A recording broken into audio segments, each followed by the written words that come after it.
Agora eu já troquei o câmbio da LT12, já limpei as paredes dela que estavam cheias de óleo aqui.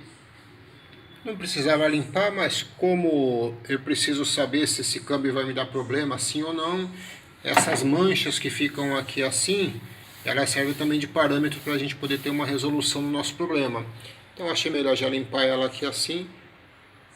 E agora eu vou só suspender ela, só esse plástico que eu não tirei ele, vou manter esse plástico aqui. Vocês veem como é que ele jogou bastante óleo aqui, ó, nas paredes. Tava tudo igual esse aqui. E agora eu vou montar ela, a parte superior, e já vou te fazer um próximo vídeo com ela funcionando. LT12.